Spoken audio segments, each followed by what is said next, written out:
Damaikan hati, sejukkan jiwa. 107,7 FM Radio Suara Nabawi Pasuruan.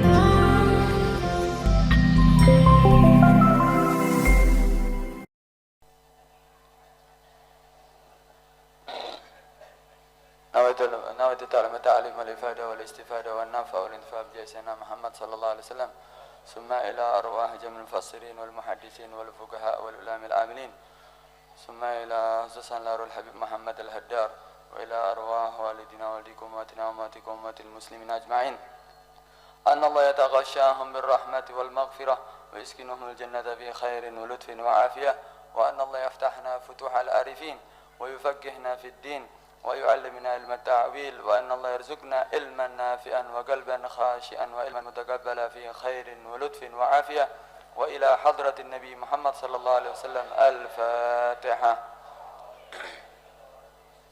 بسم الله الرحمن الرحيم الحمد لله رب العالمين الرحمن الرحيم مالك يوم الدين إياك نعبد وإياك نستعين اهدنا الصراط المستقيم صراط الذين أنعمت عليهم غير المغضوب عليهم ولا الضالين آمين. Hadisnya untuk yang kedua ana loncati, biarkan minggu depan diterangkan oleh Ustaz Taufik. Hadis yang ketiga, harful ha. Qala Rasulullah sallallahu alaihi wa ala alihi wa sahbihi wa sallam, hujju fa innal hajja yaghsilu dhunuba kama yaghsilu al-ma'a ad-daran. Rawahu Tabrani. Hujju, perintah, berhajilah, berangkatlah haji. Fa innal hajja, maka sesungguhnya haji itu yaghsilu dzunuba, membasuh dosa-dosa, kama yaghsilul ma'ad daran, sebagaimana membasuhnya air terhadap kotoran.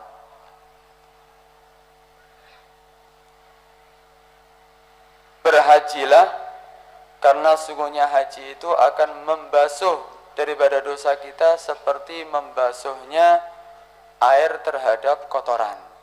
Ini adalah termasuk fadilah daripada haji, keutamaan haji. Berbicara tentang hukum haji, haji adalah salah satu rukun Islam yang wajib dikerjakan bagi orang yang mampu.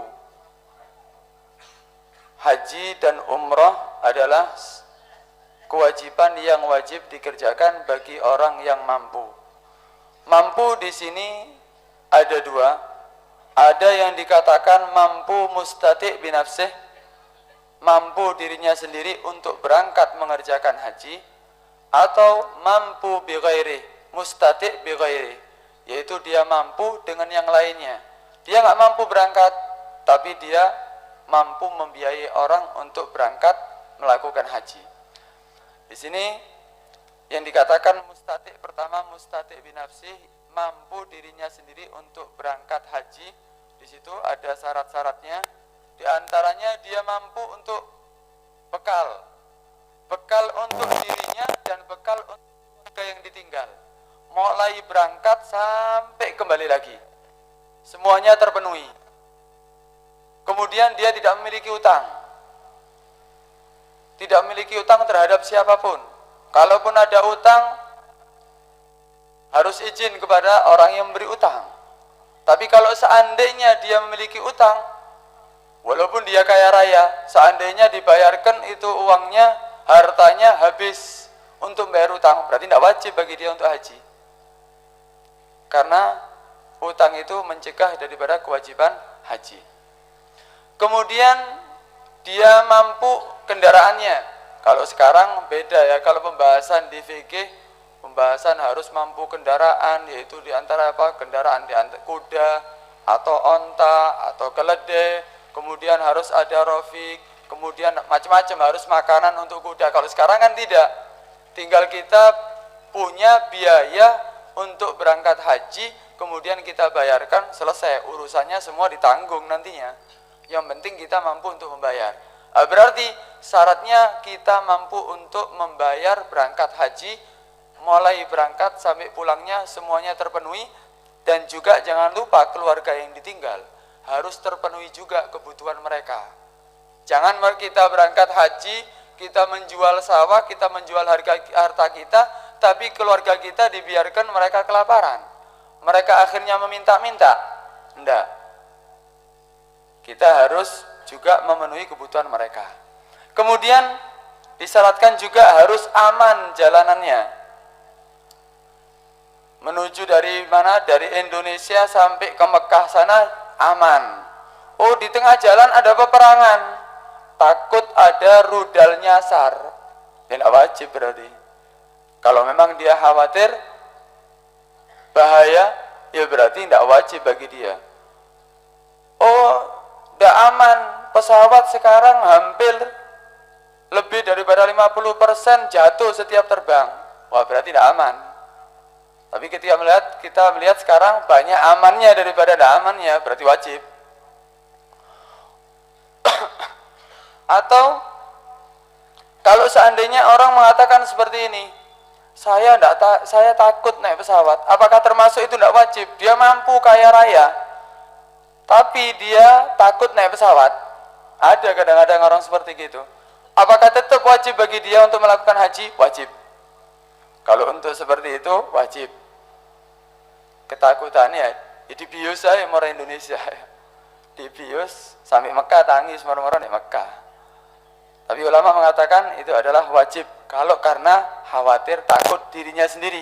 Umumnya manusia tidak ada yang takut, kok aman. Berangkat ke haji aman-aman saja. Karena itu yang dikatakan mustati' binafsi. Berarti dia berangkat sendiri mampu.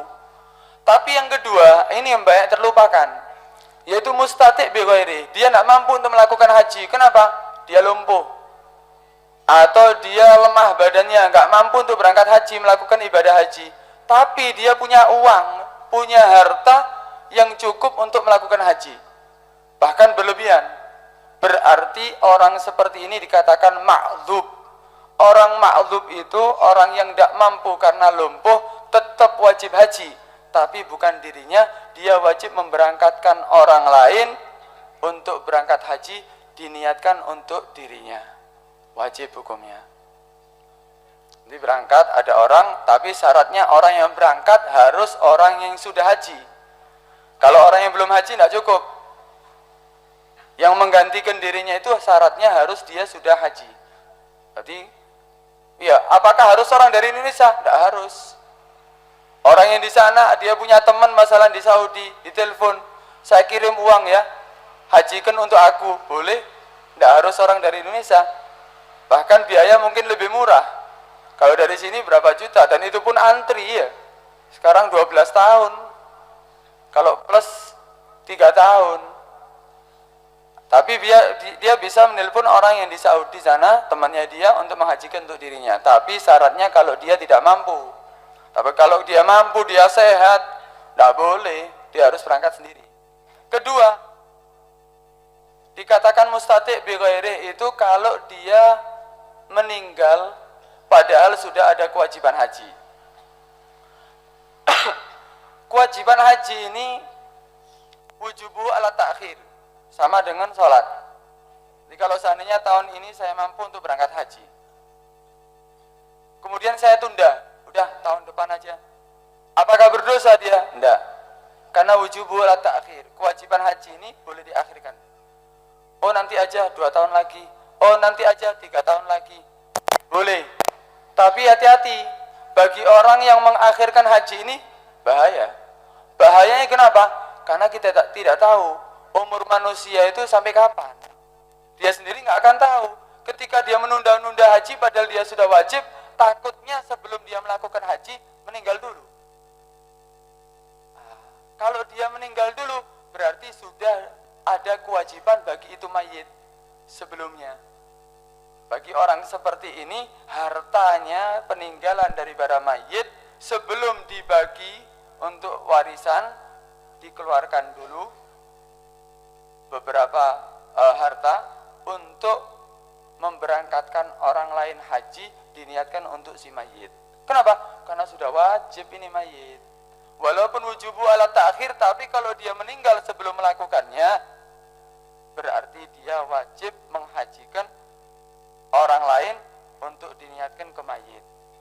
Itu dua hal itu yang banyak terlupakan. Kadang-kadang mayitnya sudah pernah ada kewajiban haji tapi diundur-undur, setelah meninggal hartanya peninggalannya untuk warisan semuanya. Si mayitnya padahal ada kewajiban haji belum dilaksanakan. Nah ini tidak boleh, harus dikeluarkan dulu untuk menghajikan orang lain. Itu adalah kewajiban haji. Walhasil jika ada orang ingin berangkat haji, dia harus tahu tata caranya, dia mengetahui hukum-hukumnya, rukunnya, wajibnya, kemudian sunnah-sunnahnya. Jangan berangkat haji cuman bondo nekat, bonek. Akhirnya sampai di sana dia tidak tahu apapun, akhirnya salah satu rukun dia pikir itu adalah sunnah, salah satu kewajiban itu dia pikir adalah sunnah. Akhirnya pulang haji cuman bawa nama tok haji, tapi hajinya tidak ada, kosong. Pernah ada satu kejadian, ini kejadian nyata ini. Ada orang tidak tahu hukum-hukum haji, dia berangkat haji, udah tidak tahu itu rukunnya apa, kewajibannya apa, sunnah-sunnahnya apa, tidak tahu, berangkat sampai di sana sudah melakukan seperti orang yang melakukan haji. Setelah pulang dari haji seperti biasanya, ya khususnya di Indonesia, orang pulang dari haji, wah langsung berdatangan orang-orang yang berziarah kepada dia. Akhirnya orang-orang datang ziarah kepada dia. Kemudian biasa orang yang baru haji cerita kejadian yang ada di sana. Oh, alhamdulillah, nikmat haji. Kepingin balik maneng, pasti semua akan mengatakan seperti itu. Nikmat. Ya apa kita dekat dengan langsung kiblat yang semua manusia berkiblat ke situ, menghadap, kita dekat, bisa megang lagi. Kemudian kita bisa berziarah kepada Nabi. Walhasil dia cerita. Tapi anehnya dia terakhir ceritanya, tapi satu kurangnya aku tidak mampu untuk ngerjakan. Waktu itu aku capek. Apa yang dia tidak kerjakan? Aku tidak wukuf di Arafah. Aku tidak wukuf di Arafah, di hotel kesel aku turu. Sampai habis waktu dari Arafah, aku langsung berangkat ke Mina masalah, atau ke Muzdalifah atau ke Mina dia. Lah orang yang seperti ini apa hukumnya? Ya tidak oleh haji. Yang dikatakan al-hajju Arafah, haji itu Arafah. Kalau dapat Arafah berarti dapat haji. Kalau tidak dapat Arafah, ya tidak oleh haji. Adapun rukun yang lainnya waktunya masih luas. Tapi kalau haji untuk Arafah, waktunya itu dia mulai duhur tanggal 9 Dzulhijjah sampai subuh. Dia tidak wukuf sama sekali di Arafah. Ya akhirnya sia-sia. Ya orang yang ngerti ketawa. Iki diziarahi, banyak orang dimintai Fatihah, ya dimintai untuk istighfar, untuk mintakan ampun untuk yang datang. Kemudian dijuluki haji, ternyata hajinya enggak ada, kosong. Ada lagi yang aneh, lebih aneh lagi ini. Dia berangkat haji, sudah sampai melakukan apa yang dilakukan oleh orang-orang yang haji, pulang seperti biasanya diziarahi sama orang, udah cerita. Tapi ada satu orang tadi ini, yang haji tadi ini, dia mengatakan, wah alhamdulillah, aku semuanya haji aku kerjakan, semua rukun-rukunnya aku kerjakan. Tapi dia tidak tahu perkara-perkara yang diharamkan di dalam orang yang berihram untuk haji atau umroh. Tidak tahu. Dipikir semua seperti di Indonesia gitu. Ketika dia katanya cerita, ketika aku di Arafah, alhamdulillah, doakan ya, insya Allah aku akan punya anak, insya Allah aku akan namai itu anak Arafah. Kenapa?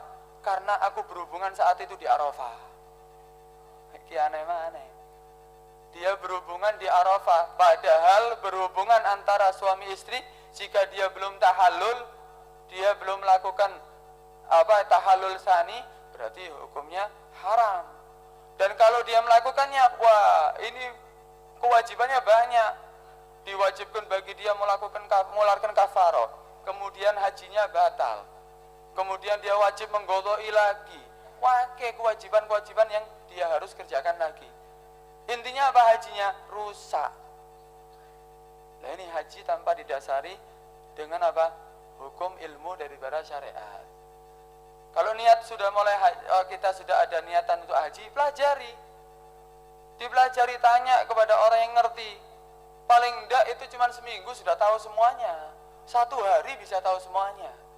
Tapi dipelajari, ojo cuma melu-melu tok. Karena memang benar Nabi pernah mengatakan, haji untuk di akhir zaman ini dibagi-bagi. Kalau kita lihat sekarang macam-macam ya. Ada orang yang korupsi mau ketangkep umroh atau haji.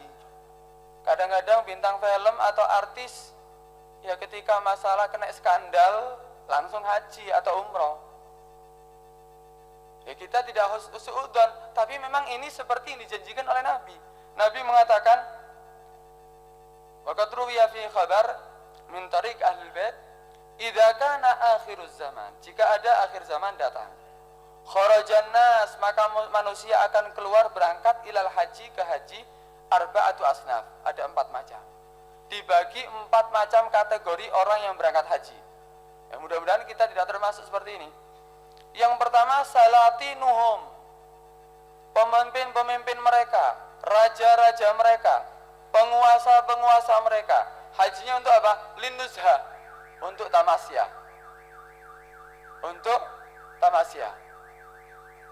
Hajinya dia untuk tamasyah, cuman untuk main-main. Faisal. Hajinya dia cuman untuk tamasyah, untuk enak-enakan, untuk nyantai, atau untuk supaya lari daripada korupsi, lari daripada hal-hal yang terkait dirinya, yang mana dia dikejar-kejar sama orang atau rakyat. Itu yang pertama. Yang kedua, wa aghniya'uhum, orang-orang kaya mereka di akhir zaman hajinya untuk apa? Littijarah, untuk berdagang. Haji nanti di sana kulaan HP, ya, kulaan barang-barang sing ndak ono di Indonesia, cucian-cucian untuk perempuan, ya, body lotion atau apa itu semuanya untuk apa? Untuk supaya dijual lagi di Indonesia. Nanti balik bondone maneng. Pikirannya orang kaya di akhir zaman hajinya untuk tijarah.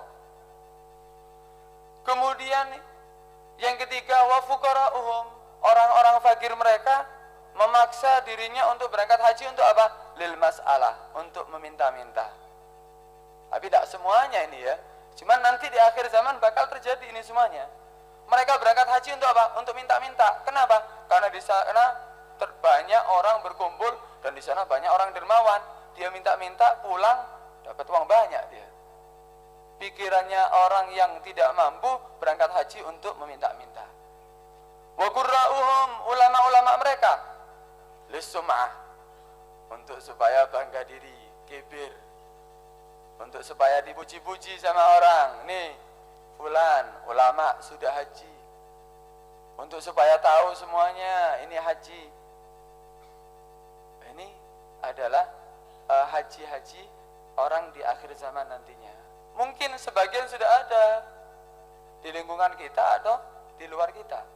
Karena itu kalau berangkat haji dengan benar-benar siap, baik itu ilmu syariat, ngerti ilmu fikihnya, kemudian hatinya juga dijaga, dibersihkan dulu daripada penyakit riya, penyakit kibir, penyakit ujub, bangga diri, ingin dipuji manusia, ingin dipanggil haji atau yang lainnya. Sia-sia. Tuas kita mengeluarkan biaya yang begitu banyak, tuas kita banyak menunggu bertahun-tahun untuk berangkat haji, ternyata pulang tidak mendapatkan haji apapun. Padahal pahala yang disediakan oleh Allah, kita lihat tadi hadisnya, itu haji katanya yaghsilud dzunub, membasuh dosa-dosa seperti membasuh kotoran dengan air. Ketika ada kotoran dibasuh dengan air, hilang itu kotoran. Pulang itu seperti bayi lagi, tidak memiliki dosa orang yang haji. Karena itu kita diperintahkan ketika ada orang yang pulang haji untuk apa? Untuk ziarah. Kenapa? Doanya mustajab ini orang. Diampuni dosanya dia. Bahkan dikatakan dalam hadis yang lain mengatakan Allah maghfir. Nabi mengatakan apa? Allahumma ighfir lil haj wa liman istaghfara lahul haj. Ya Allah, ampunilah orang-orang yang haji. Doanya Nabi nih. Orang yang haji didoakan sama Nabi diampuni dosa-dosanya. Kemudian waliman istaghfara lahul haj, dan bagi orang yang memintakan ampun. Siapa yang memintakan ampun? Orang yang haji memintakan ampun kepada dia.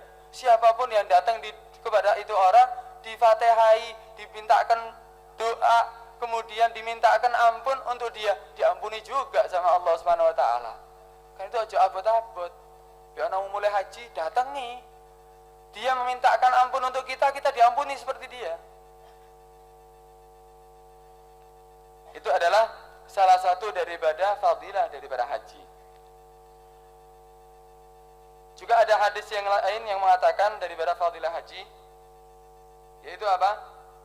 Wa qala Rasulullah sallallahu alaihi wasallam, al-hujjaj wal ummar wafdullahi azza wa jalla wa zuwaruh in sa'aluhu a'tahum wa in istaghfaruhu ghafara lahum wa in da'u ustujiba lahum wa in tashaffa'u syuffi'u. Orang-orang yang haji dan orang yang berangkat umrah itu adalah tamunya Allah. Dia itu adalah orang-orang yang ziarah kepada Allah. Kalau orang ya ziarah kepada Allah, dia tamunya Allah, rombongan yang bertamu kepada Allah.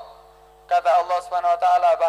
In sa'aluhu, jika dia meminta, Rasulullah mengatakan in sa'aluhu, jika dia meminta apapun, a'tahum, Allah akan memberikan kepada mereka.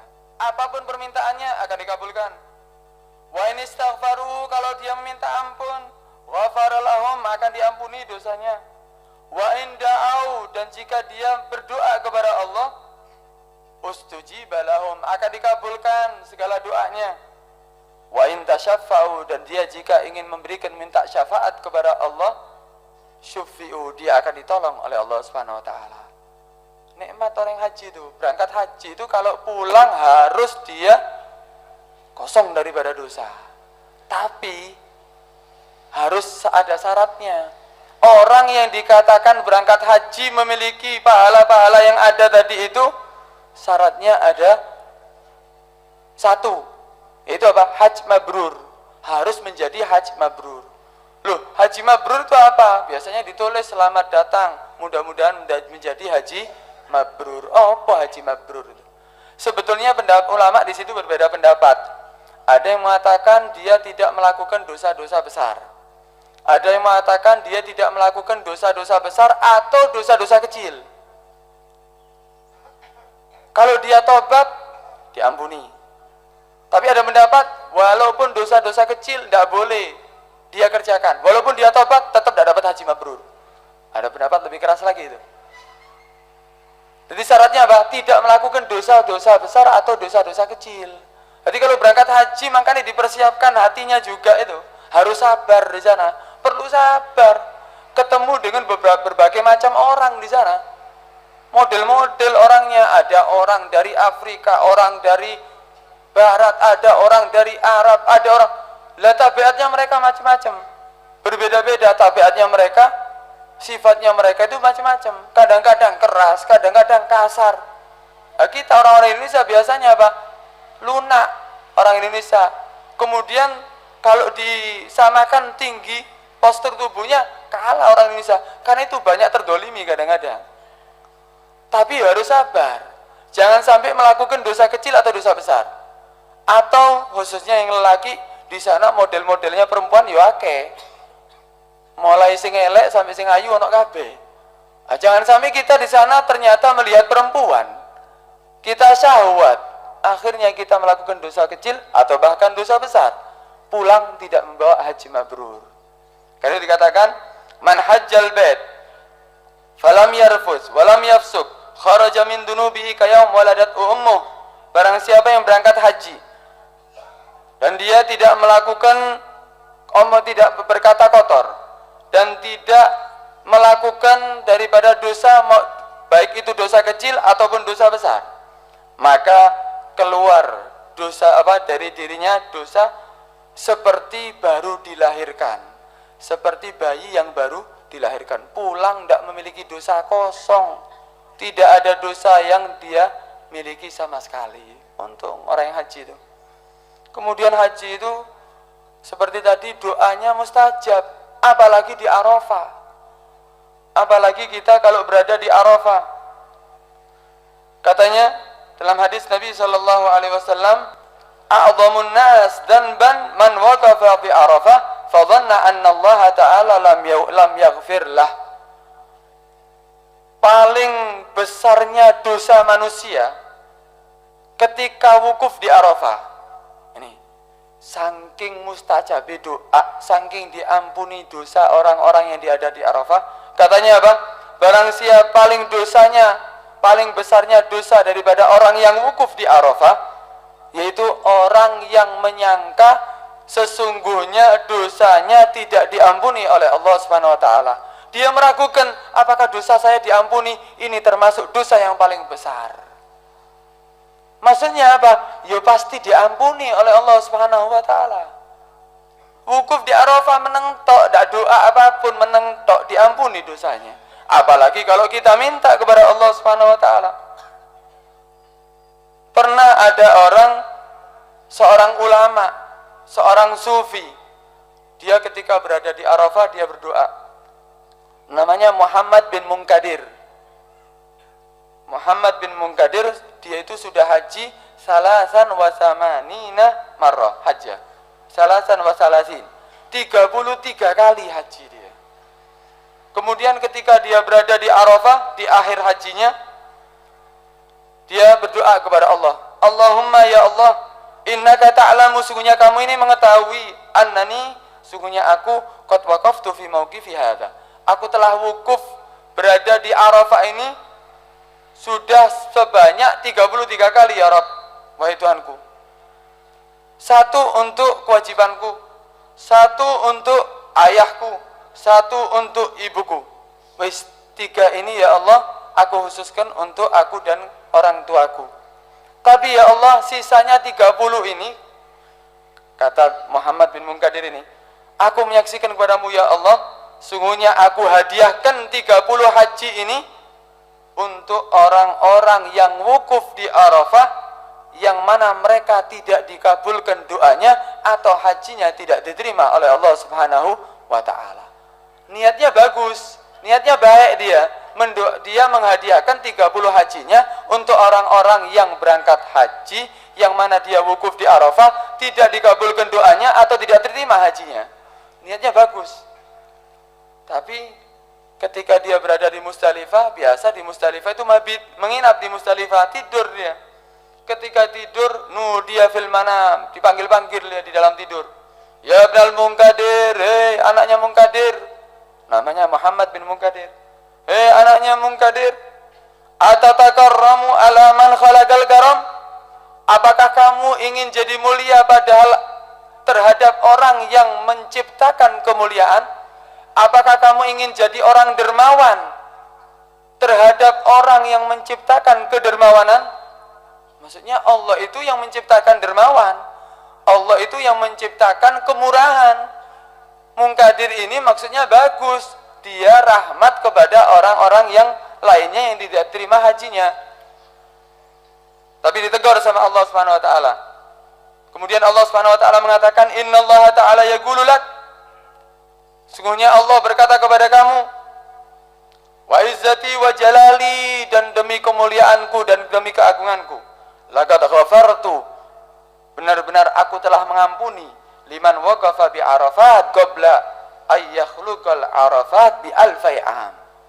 Sungguhnya aku telah mengampuni orang yang wukuf di Arafah sebelum aku ciptakan Arafah, sebelum aku ciptakan Arafah sebanyak selama 2000 tahun. Jadi sebelum diciptakan Arafah 2000 tahun, Allah sudah berjanji orang yang wukuf di Arafah akan diampuni segala dosanya. Nikmat ini orang yang haji, karena itu dipersiapkan dengan benar-benar persiapan. Jangan asal-asalan kalau berangkat haji. Jadi berangkat dari haji, pulang dari haji, dia memiliki pahala yang banyak, segala doanya dikabulkan, pulang tidak memiliki dosa. Nikmat. Dia mengeluarkan biaya, tidak rugi. Kenapa? Dosanya diampuni, padahal berapa dosa yang kita lakukan? Kita hidup berapa tahun, lebih banyak dosanya mungkin daripada pahalanya. Karena itu, ayo kita manfaatkan orang-orang yang mau haji, atau orang yang haji, berarti dia harus merubah dirinya. Karena ada ciri-cirinya. Orang yang dikatakan haji mabrur itu ada ciri-cirinya. Yaitu dikatakan Qilal Hasan, dikatakan kepada Hasan, mal hajjul mabrur, apa itu haji mabrur? Galah berkata Hasan, haji mabrur yaitu apa? Antarji'a zahidan fid dunya raghiban fil akhirah. Orang yang dikatakan haji mabrur yaitu orang setelah pulang dari hajinya dia jadi orang yang zuhud. Zuhud di dalam dunia, tidak cinta dunia, tidak mengejar-ngejar dunia.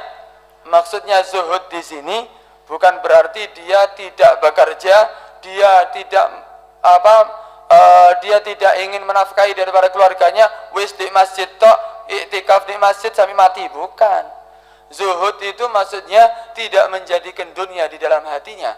Dia tetap bekerja, tapi bekerja untuk memenuhi kebutuhan, bukan untuk memenuhi kantong atau lemarinya. Dia bekerja secukupnya, yang penting dapat rezeki, cukup untuk dirinya, untuk keluarganya, udah. Kalau memang dia dikasih rezeki yang banyak, ya tidak apa-apa, tapi sedekah tetap dia lakukan, sholat berjamaah tetap ia lakukan. Kemudian dia berbuat baik seperti ketika haji tetap dilakukan. Itu namanya zuhud fid dunia. Kemudian waraghiban fil akhirah. Dia semangat untuk akhiratnya. Apa bekal untuk akhirnya? Ya sholatnya, ya puasanya, ya berbuat baiknya, ya zikirnya, ya sholawatnya. Untuk amalan-amalan akhirat dia semangat. Itu baru dikatakan haji mabrur. Kalau ada orang haji pulang dari haji tetap ngemplang, tetap dia melihat perempuan dengan syahwat, tetap perkataan dia tidak ada perubahannya, tetap dia berbuat dosa, sholat berjamaah tidak pernah sama sekali, sholat Jumat kadang-kadang telat. Ini berarti hajinya perlu diragukan ini. Tidak bisa dikatakan haji mabrur orang seperti ini. Mana perubahannya? Kalau memang dia benar-benar hajinya mabrur, berarti di situ dia memiliki perubahan yang nyata, yang kelihatan dari perubahan hidupnya. Yang asalnya dia maksiat, dia tobat, taat kepada Allah. Yang asalnya dia cinta dunia, dia tidak cinta dunia. Karena cinta dunia ini bisa membuat orang buta ya. Semua akan dilanggar kalau sudah cinta dunia ini. Keluarga tidak ada harganya dah kalau memang sudah cinta dunia. Semua dia akan lawan demi dunia. Kan itu bahaya. Kalau orang sudah tidak cinta dunia, berarti bisa dikatakan hajinya adalah haji mabrur. Mudah-mudahan kita bisa berangkat haji dan mudah-mudahan haji kita diterima oleh Allah Subhanahu wa taala. Kemudian sebelum saya akhiri, entar lagi kita masuki bulan Muharram ya. Besok malam sudah malam Muharram ya. Besok malam sudah malam Muharram. Malam Muharram itu, bulan Muharram adalah salah satu daripada bulan yang dimuliakan oleh Allah Subhanahu wa taala. Ada 4 bulan yang dimuliakan oleh Allah Subhanahu wa taala. Yaitu diantaranya apa? Bulan Muharram. Yang lainnya yaitu bulan Dzulqa'dah, Dzul Hijjah, yang sekarang kita masih di dalam bulan Dzul Hijjah, kemudian Muharram, yang terakhir yaitu Rajab. Ini 4 bulan ini adalah bulan yang dimuliakan oleh Allah Subhanahu wa taala. Maksudnya dimuliakan ini apa? Kalau di zaman jahiliyah dulu, setelah Nabi pun diutus, ketika Nabi diutus di bulan 4 bulan ini dilarang untuk berperang di zaman jahiliyah dulu. Kenapa? Karena bulan yang mulia, tidak boleh perang. Sampai kadang-kadang muslim ini diserang, tetap tidak boleh melawan, disuruh sabar. Kenapa? Bulan yang mulia, tapi sudah dinasakh. Itu hukum sudah dihapus, boleh walaupun bulan yang dimuliakan 4 bulan tadi itu. Walhasil itu adalah tanda bahwa bulan 4 bulan ini adalah bulan yang dimuliakan. Terus dimuliakan itu dengan apa? Dengan ditikal-tikal pahala. Kemudian di situ Allah banyak mengampuni dosa. Allah murah dengan hambanya. Itu adalah Asyurul Hurum, di antaranya bulan Muharram. Katanya barang siapa yang berpuasa 3 hari. Man shoma salasata ayyamin, barang siapa yang berpuasa 3 hari. Min syahril haram, daripada bulan-bulan yang dimuliakan oleh Allah, yaitu 4 bulan itu. Al-Khamis wal Jum'ah was Sabat, puasa di hari Kamis, Jumat dan Sabtu. Kataballahu lahu ta'ala, maka Allah akan menuliskan baginya ibadah sab'imi'ah am, maka dia akan ditulis sebanding seakan-akan dia ibadah 700 tahun. Puasa Kamis, Jumat, Sabtu di Asyurul Hurum, di bulan-bulan yang dimuliakan oleh Allah tadi, Dzulqa'dah, Dzulhijjah, Muharram, Rajab. Kamis, Jumat, Sabtu. Apa pahalanya? Sebanding seperti ibadah 700 tahun. Kita hidupnya di dunia ini yang sampai 100 tahun itu jarang. Itu pun bonus ya kalau sekarang ini. Jarang sekali. Dan itu pun kalau kita periksa ibadah yang kita lakukan ini berapa banyak. Ini kan Muharram ya, berarti penutupan tahun. Kalau kita mau koreksi, berapa ibadah yang kita lakukan? Seumur kita nih, seandainya ada orang yang sudah umurnya 60 tahun, koreksi diri. 60 tahun dikurangi masa balik, seandainya baliknya umur 15. Karena tanda-tanda balik ada 3, keluarnya mani setelah umur 9 tahun, kemudian perempuan yang haid di umur 9 tahun, kemudian umur 15 tahun jika tidak keluar mani, jika tidak keluar haid. Umur 15 tahun balik. Seandainya dikatakan baliknya dia umur 15 tahun, berarti 60 dikurangi 15. Tinggal berapa? 45. 45 dikurangi tidur. Kalau sehari kita tidur 8 jam. Dalam waktu sehari-hari kita 24 jam. Dikurangi 24, dikurangi 8. Berarti apa? Sepertiga daripada waktu.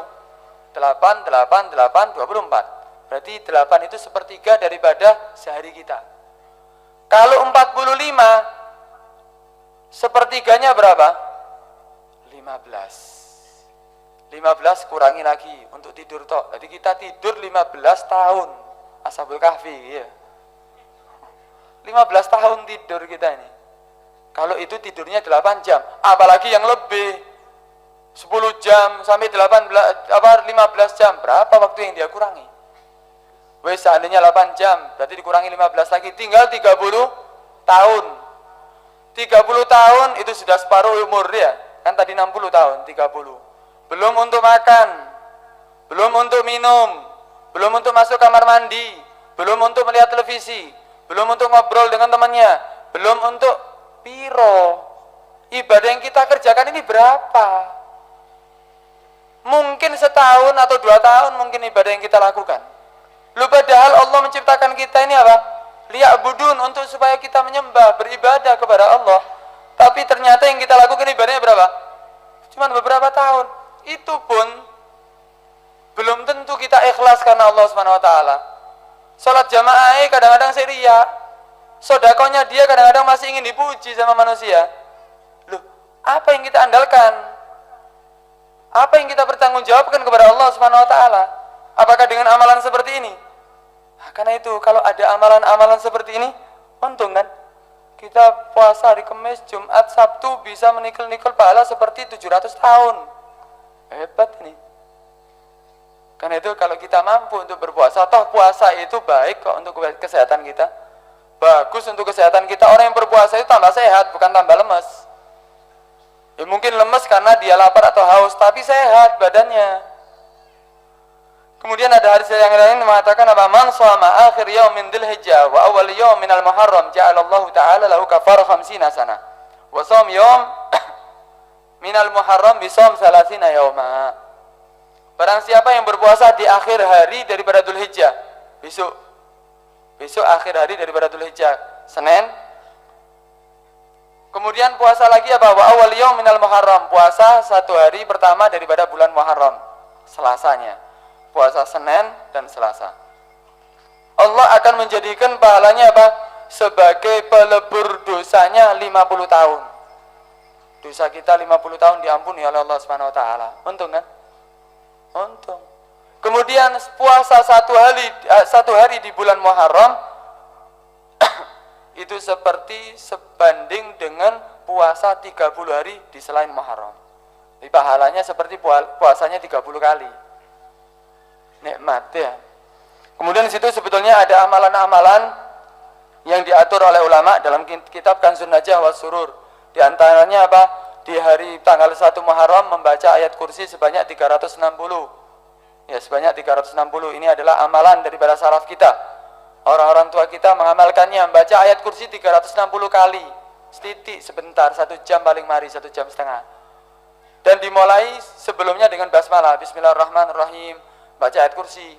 Ya duduk maca bismillahirrahmanirrahim, ayat kursi, ayat kursi, ayat kursi, ayat kursi, itu ya. Yo enak ae. 5 menit mari. Ndak, baca ayat kursinya sampai habis. Bismillahirrahmanirrahim. Allahu la ilaha illa huwal hayyul qayyum sampai selesai sebanyak 360 kali. Dan setelahnya baca doa, Allahumma ya muhawwil ahwal, hawwil hali ila ahsanil ahwal bihaulika wa quwwatika ya aziz ya muta'al wa sallallahu ala sayyidina Muhammad wa ala alihi wasallam. Katanya Bapak, Allah akan memberikan katanya pahala itu sebagai hisnun hasin nasyaitanir rajim, sebagai penjagaan benteng bagi dirinya daripada gangguan setan setahun penuh. Dikasih benteng. Jadi setan tidak bisa ganggu kita. Kemudian ada yang mengatakan pahalanya apa? Faedahnya membaca ayat ini apa? Katanya yuga mimma yakrahuhu, yaitu Allah akan menjaga kepada dirinya daripada sesuatu yang tidak ia senangi. Apapun, dia tidak akan mendapatkan kezaliman daripada orang, dia tidak akan mendapatkan musibah, dijaga oleh Allah Subhanahu wa taala, dia tidak akan kecurian, dia tidak akan apapun yang dia tidak senangi akan dijaga oleh Allah Subhanahu wa taala. 360 tok. Kita ngelihat sepak bola, bengi-bengi tangi tahajud kok kuat kok. Kadang-kadang kita nyanyi, nirokno JKS sampai joget-joget, ya, gincal-gincal ngono kok pengedan. Wong kita mau kok. Kenapa untuk berzikir seperti ini kok kita berat? Karena itu, ayo. Ini amalan-amalan ya, yang dilakukan oleh aslaf ini, mereka terbukti memang ya mereka dijaga oleh Allah Subhanahu wa taala. Karena itu sesuatu hal yang seperti ini kita lakukan. Ayo kita sekarang hampir masuk bulan Muharram, kita berjanji. Ini penutupan amal. Kita baca doa akhir tahun, kita baca doa awal tahun, tapi kita niati di tahun-tahun berikutnya kita robah yang kita sebiasanya kita bermaksiat kepada Allah, biasanya kita melanggar aturan Allah, kita robah, kita taat kepada Allah. Kita melakukan perintahnya Allah sampai kapan? Padahal kematian akan datang tidak kita sangka-sangka. Semua orang sekarang kita lihat di daerahnya masing-masing, kadang-kadang ada orang sehat moro-moro mati. Karena memang benar di akhir zaman itu kasir mautul faj'ah. Banyak orang mati mendadak. Karena itu ayo kita jaga diri kita. Kalau dia meninggal dalam keadaan taat, nikmat, langsung masuk surga dia. Dan dia akan hidup selama-lamanya di akhirat. Hidup di dunia sementara, tapi hidup di akhirat selama-lamanya. Masa kita mau kurbankan yang selama-lamanya? Ya, hidup di dunia ini kita lakukan untuk berbuat maksiat, tapi kita hidup selama-lamanya dalam keadaan sengsara. Karena itu ayo kita robah. Mudah-mudahan kita menjadi orang yang bertakwa, dan mudah-mudahan kita menjadi orang yang diampuni segala dosanya. Amin ya rabbal alamin. Ada permintaan doa untuk yang meninggal dunia, Bapak Su'aib, Bapak Untung, Nadhif, Sahal, Ibu Sini, Mawi, Bapak Abdullah, Bapak Munawar, Bapak Katam, Buna, dan yang hamil Rasyidah, Ani Zulaikha, Qurratul A'yun. Kemudian yang sakit Kanzah, Ibu Sa'diyah, Urmalah, Muhammad Halim, Khairul Anam, Urifah, Hani, Muhammad Khatib. Yang punya hajat Samsul Huda, Ahmad Cahyono, Bapak Abdul Salim, Ibu Asia, Bapak Kasful Anwar, Agus Julianur, Abdul Rauf, Humayyah.